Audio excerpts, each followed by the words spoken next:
तो हम लोग चैप्टर कवर कर रहे हैं सॉलिड स्टेट, और सॉलिड स्टेट के पहले 2 लेक्चर्स में हम लोगों ने क्लासिफिकेशन ऑफ सॉलिड्स और इंटरमोलिकुलर फोर्सेस के बारे में बात कर लिया है।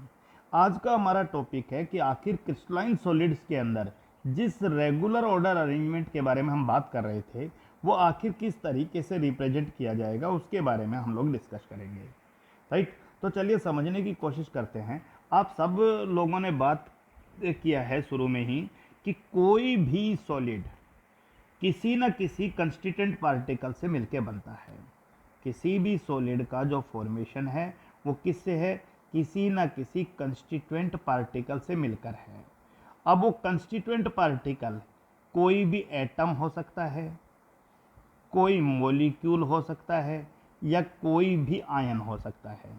यानी कोई सॉलिड ढेर सारे एटम से मिलकर बन सकता है, ढेर सारे मॉलिक्यूल से मिलकर बन सकता है, या ढेर सारे आयन से मिलकर बन सकता है। अब ये कंस्टिट्यूएंट पार्टिकल अपने आप को एक रेगुलर पैटर्न में अरेंज करते हैं।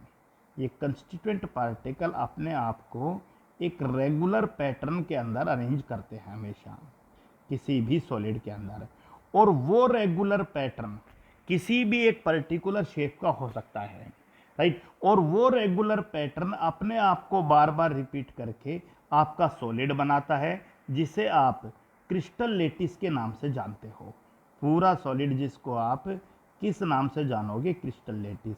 यानी यहाँ तक का जो सरल सी भाषा में सार कहूँ कि कंस्टिट्यूएंट पार्टिकल एक रेगुलर पैटर्न में अरेंज होते हैं।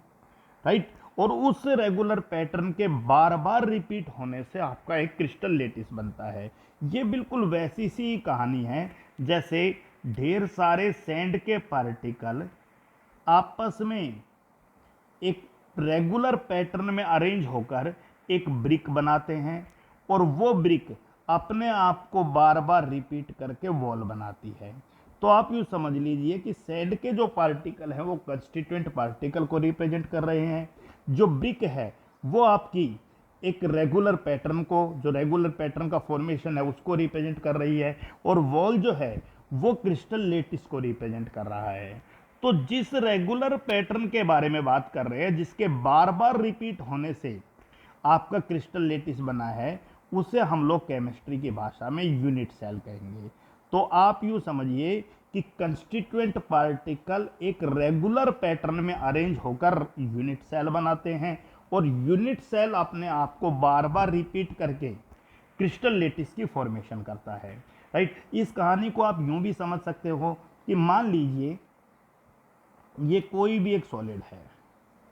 ठीक है, ये एक कोई भी मैं सॉलिड का पैटर्न यहाँ पर अरेंज कर देता हूँ। अब इसमें ये जो भी मैं बना रहा हूँ ये सारे के सारे किसको रिप्रेजेंट कर रहे हैं भाई? कंस्टिट्यूएंट पार्टिकल को रिप्रेजेंट कर रहे हैं। यानी जितनी भी चीज़ें मैं यहाँ बना रहा हूँ किसको रिप्रेजेंट कर रहे हैं? वो कंस्टिट्यूएंट पार्टिकल्स को रिप्रेजेंट कर रहे हैं। यानी हर पॉइंट का मतलब एक कंस्टिट्यूएंट पार्टिकल, हर पॉइंट का मतलब एक कंस्टिट्यूएंट पार्टिकल। क्लियर हो गया? अब आप समझिए ध्यान से कि ये कंस्टिट्यूएंट पार्टिकल एक रेगुलर पैटर्न में अरेंज हो गए हैं, और रेगुलर पैटर्न में जैसे ही ये अरेंज हुए हैं कंस्टिट्यूएंट पार्टिकल, क्लियर हो गया, इन सबको आप लोग स्ट्रेट लाइन से जोड़िए। राइट, और आपके पास फॉर्मेशन हो जाएगा एक यूनिट सेल का। किसका फॉर्मेशन हो जाएगा? यूनिट सेल का। और उसके बाद आपका यूनिट सेल, ये मान लीजिए एक यूनिट सेल बन गया है। क्लियर हो गया? इनको एक रेगुलर पैटर्न के अंदर अपने आप को उन्होंने अरेंज किया, और किसका फॉर्मेशन हो गया? एक यूनिट सेल का।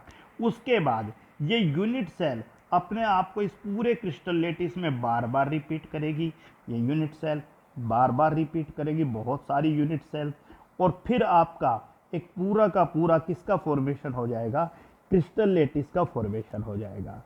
तो आप यूँ समझिए कि इस कहानी को आप यूँ समझ सकते हो कि इस पूरे पैटर्न के अंदर कंस्टिट्यूएंट पार्टिकल ने एक रेगुलर पैटर्न में अरेंज होकर किसका फॉर्मेशन किया? यूनिट सेल बनाया, और यूनिट सेल ने अपने आप को 3 डायमेंशनल स्पेस में रिपीट करके किसका फॉर्मेशन किया? क्रिस्टल लेटिस का फॉर्मेशन किया। क्लियर हो गया कि नहीं हो गया?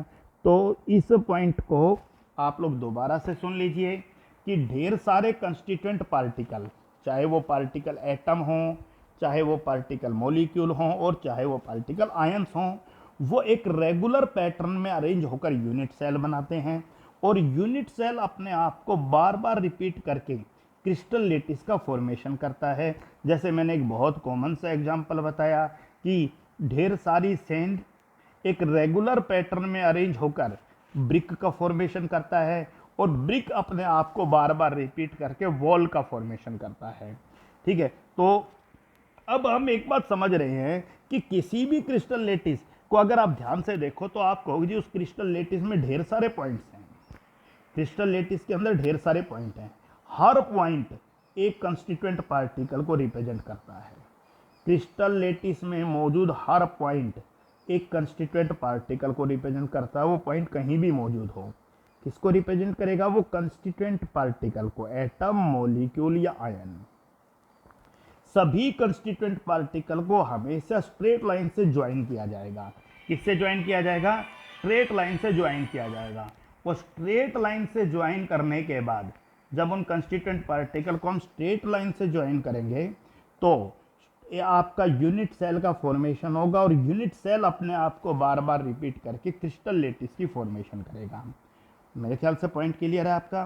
ठीक है, तो क्रिस्टल लेटिस में मौजूद हर पॉइंट कंस्टिट्यूएंट पार्टिकल को रिप्रेजेंट करता है। सभी स्टूडेंट ध्यान रखें, सभी कंस्टिट्यूएंट पार्टिकल को स्ट्रेट लाइन से ज्वाइन किया जाएगा। अब आप दूसरा बात ये समझिए कि जैसा यूनिट सेल होता है ना, वैसा ही आपका क्रिस्टल लेटिस बनना होता है। क्योंकि अगर आप क्यूब को 3 डायमेंशनल स्पेस में बार बार रिपीट करोगे तो आप सबको पता है किसका फॉर्मेशन होगा भाई, एक बड़ी क्यूब बन जाएगी। क्यूबॉइड को बार बार रिपीट करोगे तो एक बड़ा क्यूबॉइड बन जाएगा। ठीक है, इसी तरह से आप गोल चीजों को बार बार रिपीट करोगे इस स्फीयर को तो एक बड़ा स्फीयर बन जाएगा।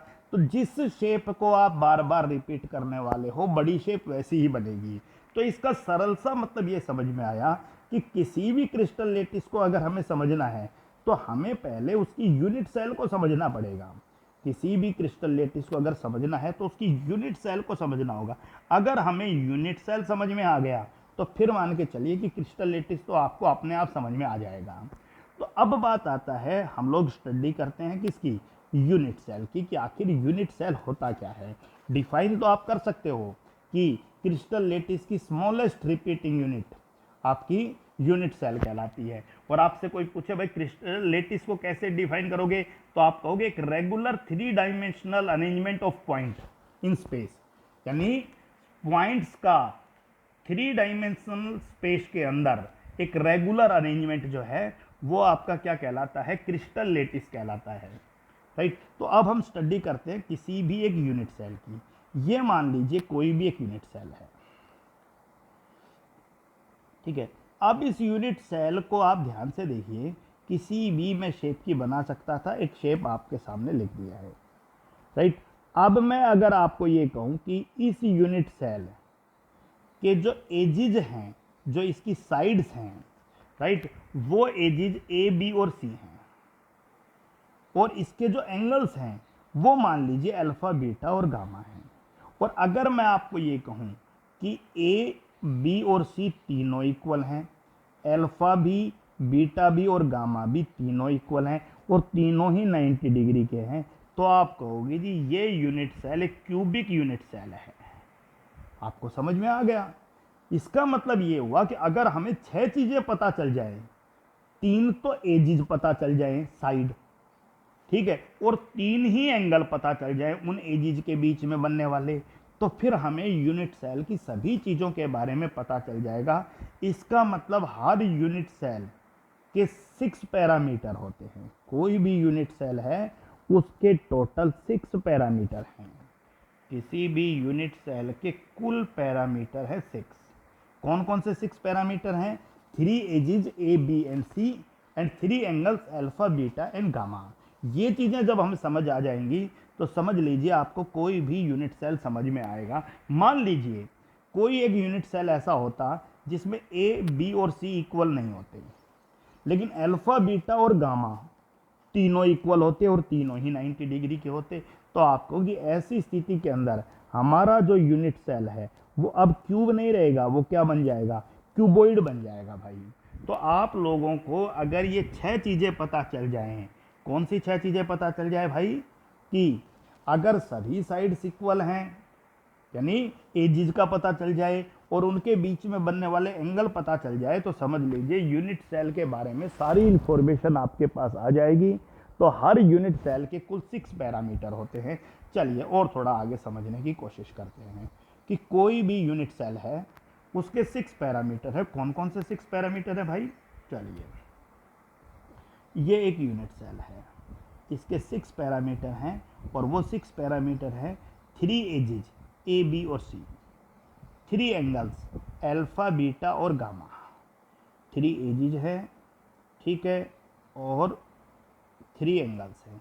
चलिए, अब मान लीजिए मैं ये कहूँ कि ये जो एज है, ठीक है, कौन सा, ये जो एक एज है, ये एज है ए, तो आप कहोगे जी ये एज अगर ए है तो फिर हमें ये एज भी पता चल गया, ये भी ए ही है, और ये एज पता चल गया तो ये भी ए ही है, और ये एज पता चल गया तो ये भी ए ही है। हमें इसके बारे में आइडिया मिल गया। चलिए दूसरी तरफ हम बात करते हैं भाई कि हमें ये वाली एज मान लो आपकी बी है, ये जो परपेंडिकुलर ये बी है, तो आप कहो जी ये वाली एज अगर बी है तो फिर ऐसी ये एज भी बी है, this is also B, this edge is also B and this edge is also B, तो ये एज भी बी है। अब मान लीजिए ये जो तीसरी एज है आपकी, ये आपकी सी है, सी है, तो आप कहो जी ये वाली एज अगर सी है तो फिर आपकी ये भी सी है और ये भी सी है और ये भी सी है। इसका मतलब ये हुआ कि आपको तीन एजिज पता चलते, ए बी सी पता चलते ही आपको सभी एजिज के बारे में आइडिया हो जाएगा। अब जैसे ही आप कहोगे ए और बी के बीच में बनने वाले एंगल आपका 90 डिग्री है, तो हर उस जगह पर जहां पर आपका ब्लू और ब्लैक मैंने रिप्रेजेंट किया है उनके बीच में बनने वाला जो एंगल है वो सभी एंगल्स आपके कितने होंगे? 90 डिग्री के होंगे, राइट। तो इसका मतलब ये हुआ कि आपको 3 एजिज का आइडिया हो, ए बी और सी का, और उनके बीच में बनने वाले एंगल्स का अगर आइडिया है तो फिर समझ लीजिए आपको यूनिट सेल का आइडिया मिल जाएगा। अब उन तीनों को स्टडी करने के लिए मैं ऐसा करता हूँ कि बाकी सभी चीज़ों को हटा देता हूँ। चलिए ये भी हटा दिया, ये भी हटा दिया, ये रिमूव कर देता हूँ और मैं 3 एजिज रख लेता हूँ ए बी सी, और स्टडी कर लेते हैं उनके बीच में बनने वाले एंगल, राइट। अब बात आता है भाई कि 3 एजिज हैं तो यूनिट सेल के कुल 6 पैरामीटर है बेटा। कितने पैरामीटर हैं? 6 पैरामीटर। कौन कौन से 6 parameter? 3 edges, 3 edges A B C, A B C, 3 angles alpha, beta और गामा। और इसमें एक इंपॉर्टेंट बात ध्यान रखना है, ऐसे ही किसी एंगल को अल्फा नहीं लिख दोगे, तो उसको याद रखने का मैं एक तरीका बता देता हूं। आप लोग 3 एजिज लिखिए ए बी सी, उनके नीचे 3 एंगल लिखिए अल्फा, बीटा और गामा। ए के नीचे अल्फा, बी के नीचे बीटा और सी के नीचे गामा, ऐसा सीक्वेंस वाइज लिख सकते हो। फिर ए और बी के बीच में बनने वाला जो एंगल है वो ए और बी के बीच में नीचे नहीं लिखा है मैंने, यानी ए और बी के बीच में बनने वाला जो एंगल है वो आपका कौन सा है? गामा एंगल है। ध्यान रखना, ए और बी के बीच में बनने वाला एंगल जो है वो आपका गामा एंगल है। इसी तरह से बी और सी के बीच में बनने वाला जो एंगल है वो बी और सी के नीचे नहीं लिखा है, इसका मतलब वो अल्फा एंगल है। और ए और सी के बीच में बनने वाला जो एंगल है वो आपका बीटा एंगल है। इसका मतलब किसी भी यूनिट सेल के 6 पैरामीटर, 3 एजिज। कौन कौन सी 3 एजिज? ए, ठीक है भाई, बी और सी, ए बी और आपका सी, ये आपको ध्यान रखना है, ठीक है। ए बी और सी, पॉइंट क्लियर है आपका, ठीक है, ए बी और सी। उसके बाद बात आती है भाई ए और बी के बीच में बनने वाला जो एंगल है वो ए और बी के नीचे नहीं लिखना है आपको, ठीक है। तो मैं पहले उसी पॉइंट को रिप्रेजेंट कर देता हूँ। ए के नीचे मैं लिख देता हूँ अल्फा, बी के नीचे मैं लिख देता हूँ बीटा और सी के नीचे मैं लिख देता हूँ गामा, सी के नीचे लिख देता हूँ गामा। क्लियर हो गया? अब आपसे पूछे ए और बी के बीच में बनने वाला एंगल आपको जी गामा एंगल है, बी और सी के बीच में बनने वाला एंगल अल्फा है। ठीक है, सो 3 एंगल्स अल्फा बीटा और गामा, जहाँ पर अल्फा एंगल जो है वो किसके बीच में बनने वाला है, बी और सी के बीच में बनने वाला है। जो बीटा एंगल है वो किसके बीच में बनेगा, ए और सी के बीच में बनेगा। और जो गामा एंगल है वो किस किस के बीच में बनने वाला है भाई, ध्यान रखना, ए और बी के बीच में बनेगा, ध्यान रखना। तो हर यूनिट सेल के कुल पैरामीटर हैं 6। कौन कौन से 6 पैरामीटर है भाई, ठीक है, वो 6 पैरामीटर हैं आपके 3 edges A B and C and 3 angles alpha beta and gamma, where alpha is the angle between edge B and C, beta is the angle between edge A and C and gamma is the angle between edge A and B. आप लोगों को ध्यान रखना है, ठीक है। अब बात आता है भाई कि अभी मैंने थोड़ी देर पहले बात की कि किसी यूनिट सेल में एज बराबर होंगी, एंगल बराबर होंगे, सब एंगल 90 डिग्री के होंगे, किसी यूनिट सेल के अंदर एजेज अलग अलग हो सकती हैं। तो इसका मतलब ये हुआ कि जो यूनिट सेल है वो डायमेंशंस के आधार पे अलग अलग तरह की होती है। यानी आपका एक अरेंजमेंट ऐसा होता है जहां पर सभी एजेज इक्वल है, सभी एंगल इक्वल हैं, अल्फा बीटा और गामा, और सभी एंगल 90 डिग्री के हैं। इस यूनिट सेल को आप लोग क्यूबिक यूनिट सेल कहोगे। क्या कहोगे, cubic unit cell. The point is clear. इसी तरह से अगर मान लीजिए किसी यूनिट सेल के अंदर ऐसा सिचुएशन बन जाए कि जहां पर एजेज सारे के सारे डिफर करते हों, A not equal to B, not equal to C, alpha not equal to beta, not equal to gamma, not equal to 90 degree, तो यहां पर सबसे ज्यादा अनसिमेट्रिक सिचुएशन आ गया, सब कुछ अलग अलग। तो मोस्ट अनसिमेट्रिकल यूनिट सेल बन गया आपका ट्राइक्लिनिक, ट्राइक्लिनिक, ठीक है। इस तरीके से कुल 7 टाइप ऑफ यूनिट सेल हैं। इस तरीके से कुल यूनिट सेल 7 तरह की बन जाएंगे आपकी, cubic unit cell, triclinic unit cell. 2 type आपको बताया, और भी मैं आपको 7 टाइप्स के बारे में अभी इंफॉर्मेशन दूंगा, लेकिन आपको पता होना चाहिए कि depending upon the difference in the size of edges and depending upon the difference in the angles formed between these edges, the total number of unit cells are of 7 types, right? And these 7 type of unit cell में से 2 का example आपके सामने लिखा है, कौन कौन सा, क्यूबिक का और ट्राइक्लिनिक का। बाकियों का मैं अभी आपको बताऊंगा जैसे मैं इस टॉपिक के ऊपर पहुंचूंगा, ठीक है। अब बात आती है ये क्यूबिक यूनिट सेल है ना, ये भी फर्दर कुछ अलग टाइप की हो सकती है। वो कौन से अलग टाइप हैं, ध्यान रखना। अब आप इस टॉपिक पर जाने से पहले सबसे पहले किसी क्यूब को थोड़ा सा समझने की कोशिश कीजिए कि ये आपका एक क्यूब है, और इस क्यूब को बनाने के लिए आपको केवल 8 कॉर्नर का यूज करना पड़ रहा है। और मैंने बताया हर पॉइंट एक कंस्टिट्यूएंट पार्टिकल को रिप्रेजेंट करता है, तो यहां पर 8 कंस्टिट्यूएंट पार्टिकल है। अगर ऐसी स्थिति के अंदर कोई क्यूब बन जाए तो उसे हम सिंपल क्यूबिक यूनिट सेल कहेंगे। क्यूब तो है ही, और वो आपका क्या है, simple cubic unit cell. Clear हो गया। और दूसरी तरफ अगर इस सिंपल क्यूब में कॉर्नर के साथ साथ सभी फेसिज के सेंटर पर भी कोई एटम या पार्टिकल आ जाए, सभी फेस, कुल 6 फेस हैं इसके, मैं फेसिज के बारे में भी इंफॉर्मेशन दूंगा, ठीक है। हर क्यूब के 6 फेस होते हैं भाई, ठीक है। आप जिस रूम में बैठे हो उसको एक क्यूब मान लो, तो उसके 6 फेसिज हैं, 4 तो उसकी वॉल्स हैं, और एक उसका रूफ है, छत है, और एक उसका फ्लोर है, तो कुल 6 फेस हैं। तो सभी फेस के सेंटर पर होगा, तो उसे आप लोग क्या रिप्रेजेंट करोगे, that is face centred cubic unit cell.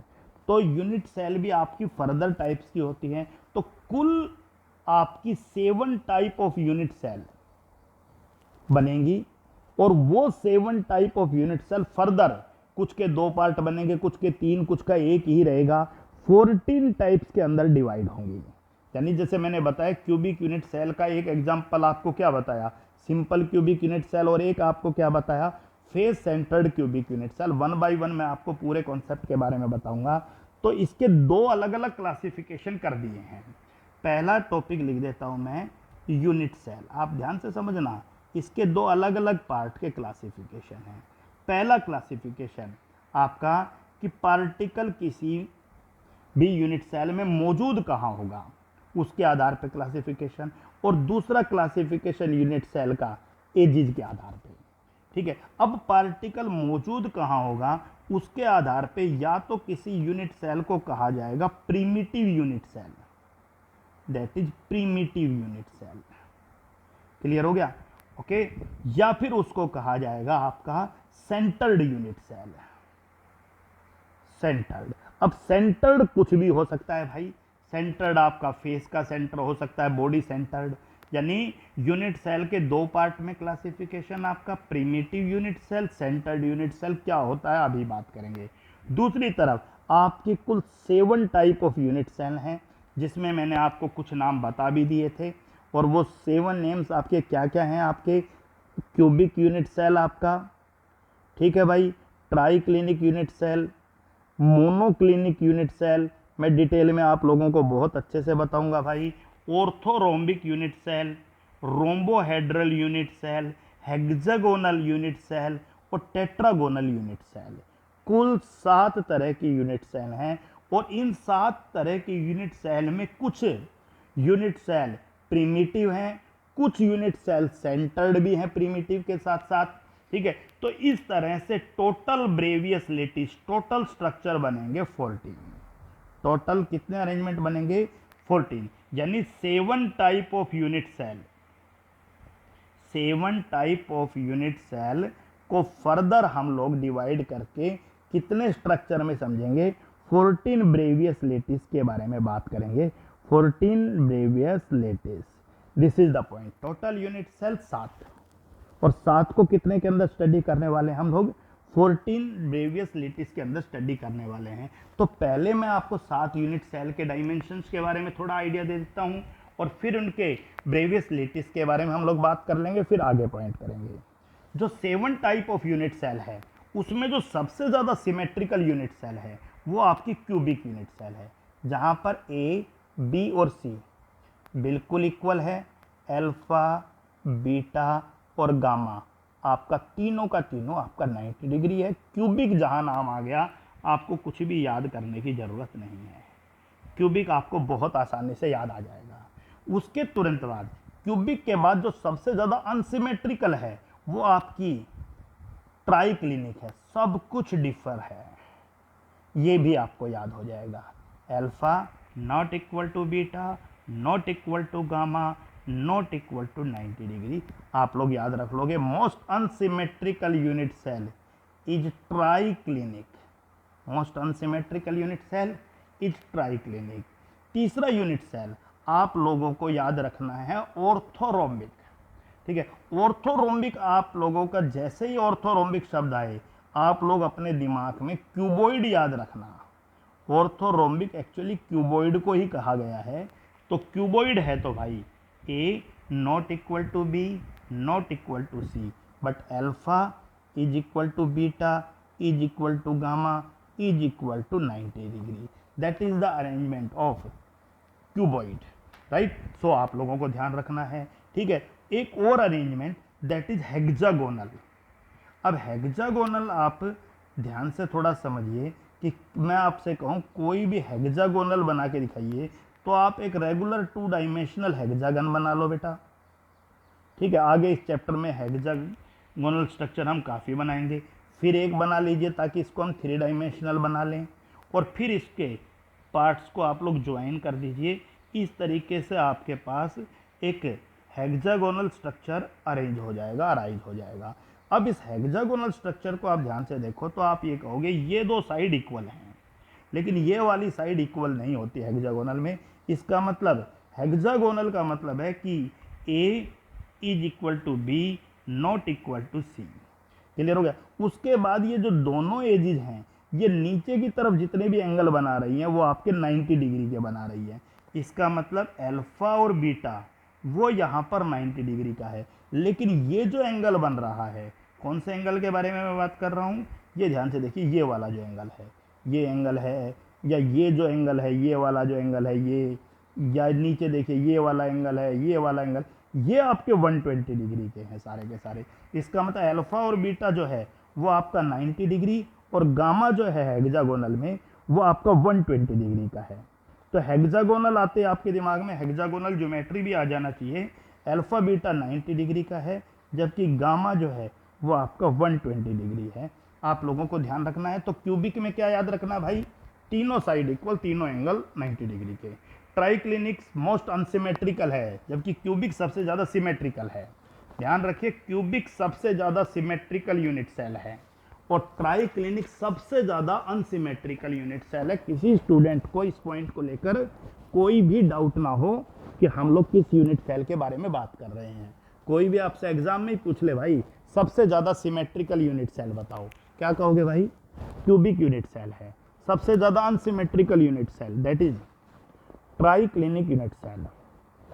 Orthorhombic आते ही आपके दिमाग में क्यूबोइड आ जाना चाहिए, फिर आप डायमेंशंस याद करने की जरूरत नहीं है, ठीक है। हेक्सागोनल आते ही आप एक रेगुलर हेक्सागन ड्रा कीजिए, ड्रॉ करते ही आप लोगों को अंदाजा आ जाएगा, सर बात बन गई, दो साइड इक्वल है, तीसरी साइड इक्वल नहीं है, दो एंगल आपके 90 डिग्री के और तीसरा 120 डिग्री का है, तो बात बन जाएगा। तो कुल 4 तरह की यूनिट सेल आपको बिल्कुल सीधा सीधा याद हो गया। अब आप इनसे मिलते जुलते नाम इनके साथ लिख लीजिए, इनसे मिलते जुलते जो नाम है वो इनके साथ लिख लीजिए। जैसे कि मैं हेक्सागोनल के तुरंत साथ में टेट्रागोनल लिख रहा हूँ। हेक्सागोनल आपके पास कवर हो गया है, अब मैं लिख रहा हूँ टेट्रागोनल, टेट्रागोनल, ठीक है भाई। तो हेक्सागोनल में दो साइड इक्वल थी, तीसरी इक्वल नहीं थी। आप ध्यान दीजिए, ए बी थोड़ी थोड़ी समानता मिलेगी हेक्सागोनल टेट्रागोनल से, यानी समझ लीजिए कि डायमेंशंस बिल्कुल वही मिल गई जो आपकी हेक्सा, लेकिन टेट्रागोनल के अंदर तीनों ही एंगल आपके 90 डिग्री के हैं। Alpha beta gamma is equal to 90 degree. तो जैसे ही आप हेक्सागोनल याद करो वैसे ही आप टेट्रागोनल याद कीजिए। हेक्सागोनल आपका ये वाला था, क्लियर हो गया। उसके बाद बात आती है ऑर्थोरोम्बिक, आपने लिखा। ऑर्थोरोम्बिक के तुरंत बाद उससे मिलता जुलता एक नाम है, that is rhombohedral, that is rhombohedral. उसे ट्राइगोनल भी कहा गया है, right, that is rhombohedral, rhombohedral. और रोम्बोहेड्रल अगर आप ध्यान दो तो वो बिल्कुल आपको अपोजिट सा नजर आएगा, किससे, ऑर्थोरोम्बिक से। अपोजिट का मतलब है कि A equal to B equal to C, right. Alpha और बीटा रोम्बोहेड्रल के अंदर गामा इक्वल तो है, लेकिन आपके 90 डिग्री के इक्वल नहीं है, यानी साइड में बिल्कुल अपोजिशन नजर आया। और जो एंगल्स हैं वो भी तीनों इक्वल तो है, लेकिन 90 डिग्री के नहीं है। ट्राइक्लिनिक के तुरंत साथ आप लोग मोनोक्लिनिक लिखिएगा। ट्राइक्लिनिक जहाँ लिखा है वहाँ आप मोनोक्लिनिक। तो याद करने का एक सीधा सा तरीका है कि पहले दिन आप लोग सिर्फ 4 याद करो, क्यूबिक, ट्राइक्लिनिक, ऑर्थोरोम्बिक और टेट्रागोनल। उसके बाद बच गए 3, वो आप कभी भी धीरे धीरे धीरे धीरे याद कर लीजिएगा। मोनोक्लिनिक हम लोगों ने किसके साथ लिखा है, ट्राइक्लिनिक के साथ। और देखिए A is not equal to B is not equal to C, देखिए ट्राइक्लिनिक जैसा ही मामला है मोनोक्लिनिक का, लेकिन यहाँ पर अल्फा और गामा एंगल 90 डिग्री का है, जबकि बीटा आपका 90 का नहीं है, केवल एक एंगल 90 का नहीं है।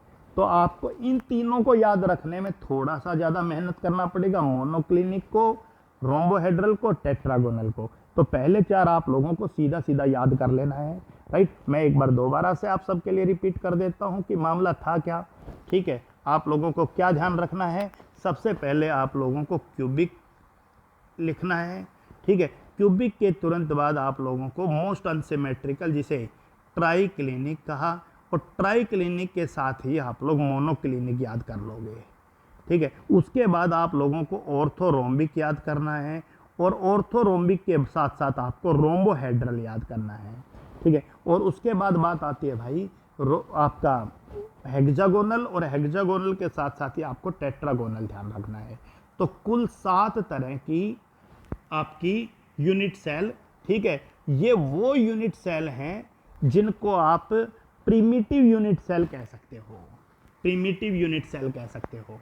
क्लियर हो गया कि नहीं हो गया? तो आप ध्यान रखना कि कुल यूनिट सेल का जो क्लासिफिकेशन है वो कुल आपका 7 टाइप्स के अंदर हमने किया। अब 7 से फर्दर कुछ सब पार्ट बन जाएंगे, यानी कुछ में कॉर्नर के साथ साथ कुछ और पोजीशन पर भी मौजूद होंगे।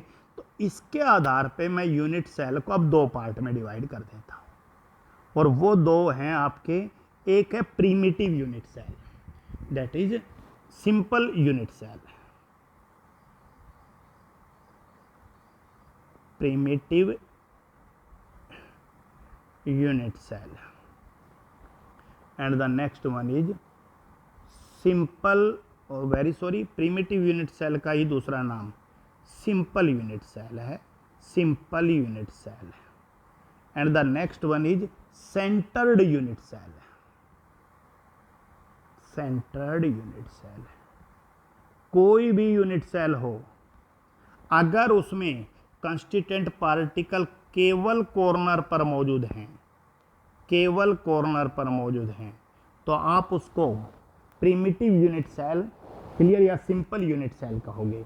लेकिन अगर कॉर्नर के साथ साथ किसी पोजीशन के सेंटर पर मौजूद हों, corner as well as centre, ठीक है भाई, एज वेल एज सेंटर, किसका सेंटर अभी हम बात कर लेंगे, तो फिर आप उसको सेंटर्ड यूनिट सेल कहोगे।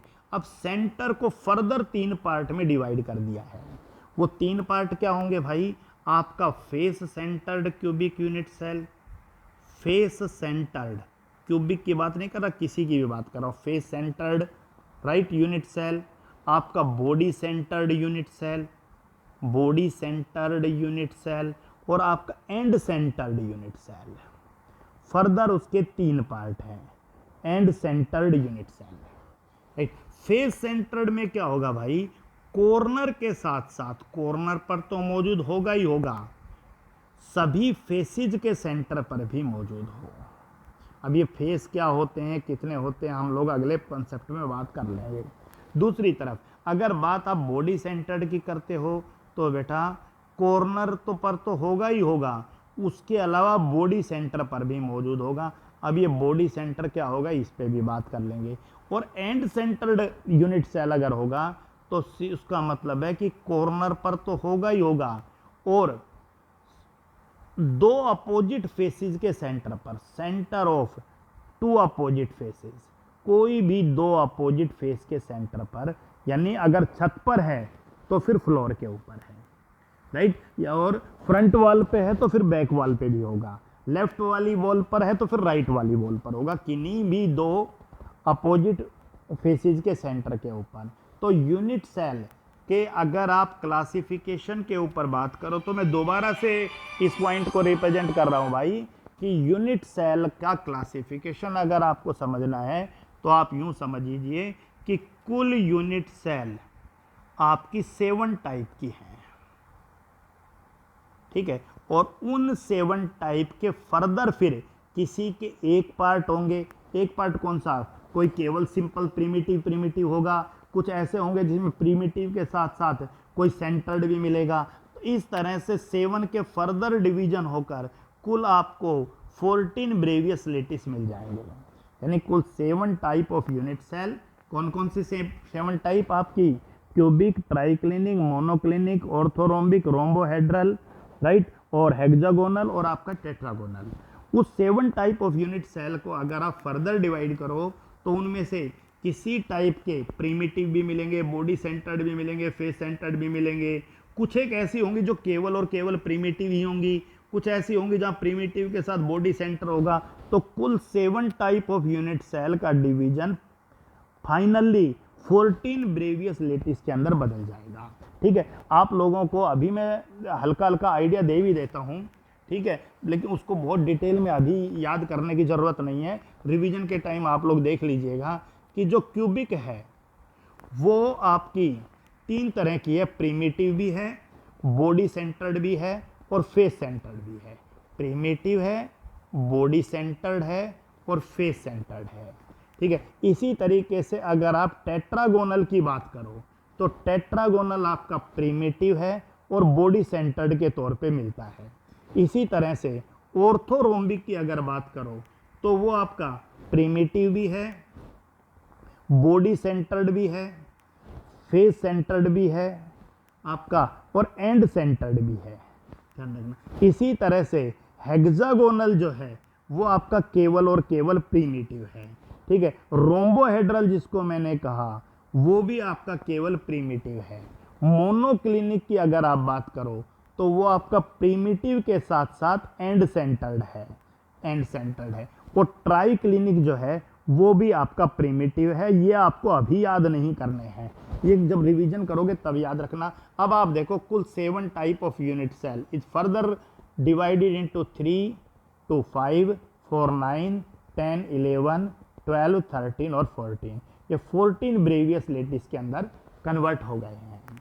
तो ये बात आप लोगों को बेटा अगले कॉन्सेप्ट से पहले समझना है, फिर मैं बहुत अच्छे से आपको क्यूबिक यूनिट सेल के बारे में समझाऊंगा। आपके सिलेबस में डिटेल एक्सप्लेनेशन सिर्फ क्यूबिक यूनिट सेल को लेकर ही है। तो अगली क्लास में हम लोग बहुत डिटेल में बात करेंगे किस चीज़ के बारे में, क्यूबिक यूनिट सेल के बारे में। लेकिन तब तक आप लोग थोड़ा सा क्यूब के बारे में समझ लीजिए। अब आप एक बात समझ लीजिए कि आपने शुरू कहाँ से कहानी की थी। शुरू किया था मैटर से। मैटर के 3 क्लासिफिकेशन किया आपने, सॉलिड, लिक्विड और गैस। लिक्विड और गैस छोड़ दिया, आप सॉलिड पे आ गए। अब सॉलिड का क्लासिफिकेशन आपने क्रिस्टलाइन और अमरफोस किया, फिर आपने अमरफोस छोड़ दिया, आप क्रिस्टलाइन पे आ गए। क्रिस्टलाइन में आप लोगों को 7 टाइप ऑफ यूनिट सेल के बारे में बताया, आपने बाकी 6 छोड़ दिए और आप किस पे आ गए, क्यूबिक यूनिट सेल के ऊपर आ गए। तो क्यूबिक यूनिट सेल आपको तब समझ में आएगा जब आपको किसी क्यूब के बारे में कुछ छोटी छोटी इंफॉर्मेशंस पता हो, और वो इंफॉर्मेशन क्या है मैं आप सबको बता देता हूँ, ठीक है भाई। अगली क्लास में, कल की क्लास में इसी इंफॉर्मेशन की ज़रूरत पड़ेगी जो मैं अभी आप लोगों को बता रहा हूँ। एक सिंपल क्यूब मैं आपके सामने स्क्रीन पर ड्रॉ कर रहा हूँ, राइट। आप भी क्यूब को ड्रॉ करना सीख लीजिएगा, ठीक है, क्योंकि आपको इस चैप्टर में बहुत बार इसको ड्रॉ करना है। और इसके हर कॉर्नर पर एक कंस्टिट्यूएंट पार्टिकल मौजूद है, आप इसको समझ लीजिए, ठीक है। मार्क कर दीजिए कंस्टिट्यूएंट पार्टिकल को, ठीक है। उसकी जगह आप लोग A B C D E F G और H, ये है आपका एक क्यूबिक यूनिट सेल क्यूब है। अब इस क्यूब में आपसे कोई पूछे कुल कॉर्नर कितने हैं, तो आप देखिए भाई, आप मान लीजिए, इमेजिन कीजिए कि जिस रूम में आप बैठे हो वो एक क्यूब है। तो भाई उस क्यूब के, उस कमरे के कुल कितने कोने हैं, आपको जी कुल 8 कोने हैं, कोई डाउट नहीं है। क्लियर हो गया कि नहीं हो गया, आप लोग ध्यान रखिएगा, कुल कॉर्नर 8। आपसे कोई पूछे कि आपके सामने, और यहाँ देखिए 8 कॉर्नर कौन कौन से, A B C D E F G H, कुल फेस कितने हैं। आप जिस रूम में बैठे हो उसके कुल 6 फेस हैं, 4 वॉल हैं, एक फ्लोर है, एक रूफ है, कुल टोटल 6 फेसेस हैं। तो आपके सामने जो क्यूब है उसमें भी 6 ही फेसेस होंगे।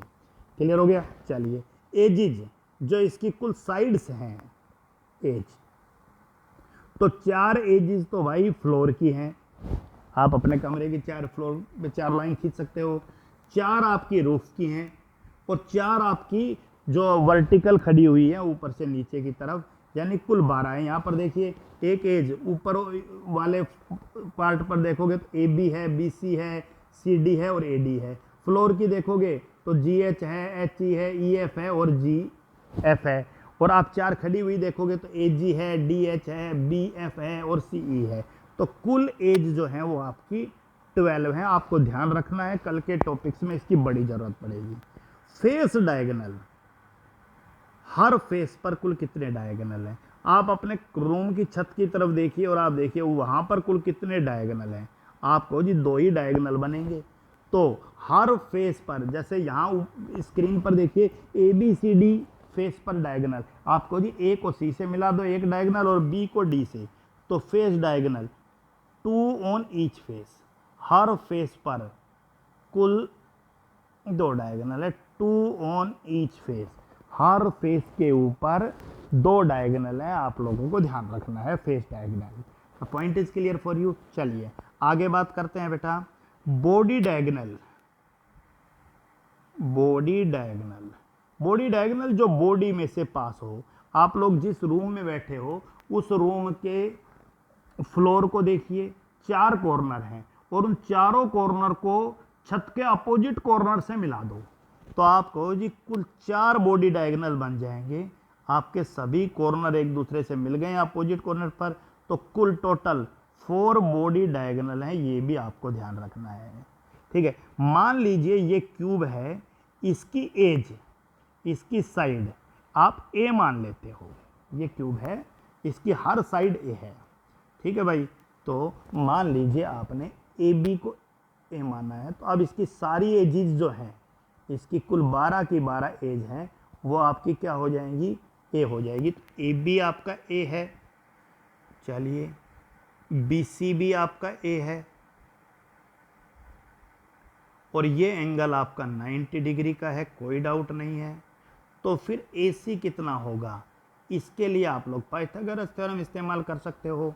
ठीक है आप लोग, ठीक है, तो इसका मतलब ये हुआ भाई कि जो फेस डायगोनल है, फेस डायगोनल एसी या कोई भी किसी भी क्यूब का जो फेस डायगोनल है, जिसको मैं यहाँ से एसी लिख देता हूँ, उसको निकालने के लिए क्या करोगे, A C square is equal to A B square plus B C square. अब कोई आपसे पूछ ले भाई कि ए बी कितना है, आपको जी ए बी ए है, बी सी भी कितना है, वो भी ए है, तो आप लोग यहाँ से ए सी निकालिए और ए सी की वैल्यू आपकी कितनी आ जाएगी, √2a आ जाएगी। The point is clear for you, solve कर लीजिएगा आप लोग वेल पुट करके। उसके बाद बात आती है भाई, अगर हम बॉडी डायगोनल को लेकर बात करें, फेस डायगोनल के साथ साथ हम लोग किसकी बात करें, बॉडी डायगोनल को लेकर। तो चलिए भाई बॉडी डायगोनल पे बात कर लेते हैं। ये जो ए है, ये है बॉडी डायगोनल, ये है बॉडी डायगोनल, और इसको निकालने के लिए जिस ट्रायंगल का इस्तेमाल करोगे वो ट्रायंगल आपकी ACE ट्रायंगल होगी, ACE। तो चलिए मैं AC लिख देता हूँ, ठीक है, और आप सबको पता है AC आपका √2a हो गया है। ठीक है, और ये जो CE है, C, ये आपका A है ही, ये तो एज ही है भाई इसकी, वो कितनी है आपकी A है। ठीक है, और इनके बीच में बनने वाला जो एंगल है, ये वाला जो एंगल है, वो एंगल आपका कितना है, 90 डिग्री का है भाई। ये वाला जो एंगल है, ये फिर से कितने का है, 90 डिग्री का है। आप लोग ध्यान से देखिएगा कि आपके छत के डायगोनल और दीवार की किसी भी, चारों दीवार की किसी भी को जो नीचे लाइन खिंची हुई है, वो एंगल आपका 90 है। तो अगर आपको AE स्क्वायर निकालना हो, बॉडी डायगोनल निकालना हो, बॉडी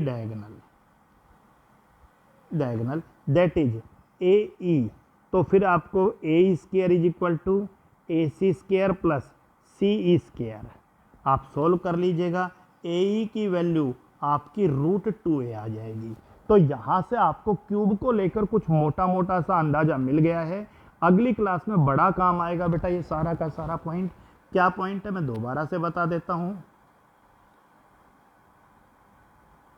कि क्यूब, आपको आगे क्यूबिक यूनिट सेल के बारे में पढ़ना है। तो क्यूबिक यूनिट सेल के बारे में तब पढ़ेंगे जब हमें क्यूब के बारे में अंदाजा आ जाए। और एक क्यूब मैंने आपके सामने स्क्रीन पे फिर से ड्रॉ कर दिया, ABCDEFGH, जहाँ भी मैंने पॉइंट किया है वहीं पर एक पार्टिकल मौजूद है, आप सबको अंदाजा होना चाहिए। ठीक है, अब आपसे पूछे इस क्यूब की किन किन सूचनाओं के बारे में हमें कॉर्नर पता हो कुल 12, ठीक है भाई, हमें फेस पता हो, ठीक है, कुल 6, हमें एजिज पता हो बेटा, एजिज 12, ठीक है, हमें फेस डायगोनल पता हो, that is 2 on each, her face पर 2 डायगोनल। बॉडी डायगोनल आपसे पूछे तो आपको जी टोटल 4 हैं। ठीक है, साइड आपसे पूछे AB, आप किसी भी इसकी एज की साइड को A मान रहे हो, तो फेस डायगोनल AC आपका √2a के बराबर होगा, और बॉडी डायगोनल आपका AE √3a के बराबर होगा। कल की क्लास में भी इस पॉइंट के ऊपर हम लोग दोबारा बात कर लेंगे। ठीक है, आज आप यहीं तक का डिस्कशन कीजिए। कल मैं आप लोगों को टाइप ऑफ यूनिट सेल के बारे में डिटेल से बात करूंगा कि क्यूबिक यूनिट सेल किन 3 तरह का होता है। आज मैंने बताया ना, क्यूबिक प्रिमिटिव होता है, बॉडी सेंटर्ड होता है, फेस सेंटर्ड होता है, और फिर उनके डायमेंशंस के बारे में हम बहुत अच्छे से डिस्कशन करेंगे। तो आज की क्लास में इतना ही है। That's all for today.